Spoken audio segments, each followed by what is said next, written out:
एक सुंदर गांव में एक बुद्धिमान नारी रहती थी। उसका नाम था लीला।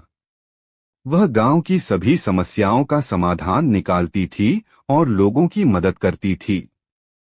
गांव के लोग उसे बहुत सम्मान देते थे।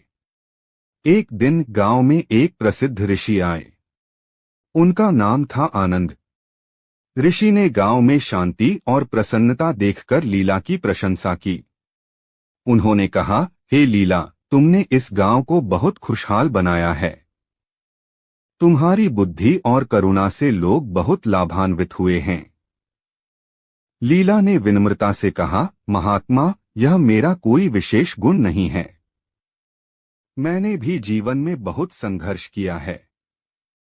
मैंने देखा है कि दुख और सुख जीवन का हिस्सा हैं। हमें इन दोनों का सामना करने की शक्ति होनी चाहिए।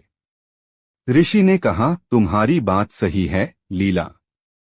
जीवन में उतार चढ़ाव आते रहते हैं। महत्वपूर्ण यह है कि हम इन परिस्थितियों से कैसे निपटते हैं। हमें धैर्य और शांति बनाए रखनी चाहिए। लीला ने पूछा, महात्मा, आप जीवन में क्या सीखे हैं? ऋषि ने मुस्कुराते हुए कहा, मैंने सीखा है कि क्रोध और लोभ मन को अंधा बना देते हैं। हमें इनसे दूर रहना चाहिए। हमें दूसरों की मदद करनी चाहिए और हमेशा सत्य का मार्ग अपनाना चाहिए। लीला ने कहा, महात्मा, आपकी बातें बहुत सार्थक हैं। मैं इन बातों को हमेशा याद रखूंगी। ऋषि ने कहा, लीला, याद रखो, ज्ञान केवल किताबों में नहीं मिलता है।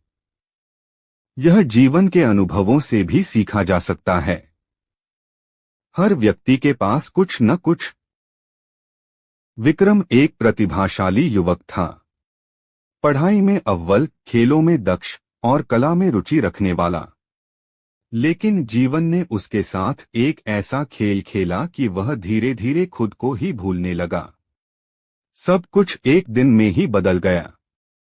एक सड़क दुर्घटना ने उसके माता पिता को छीन लिया। अकेलापन उसे घेरने लगा। घर जो कभी खुशियों का घर था, अब एक खालीपन सा लगने लगा। दोस्तों के साथ खेलने का मन नहीं करता था। पढ़ाई में मन नहीं लगता था।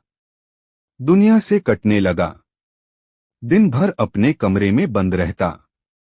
खिड़की से बाहर झांकता, लेकिन दुनिया धुंधली सी दिखती। लोग आते जाते, हंसते खेलते, लेकिन उसके लिए सब कुछ बेजान सा लगता।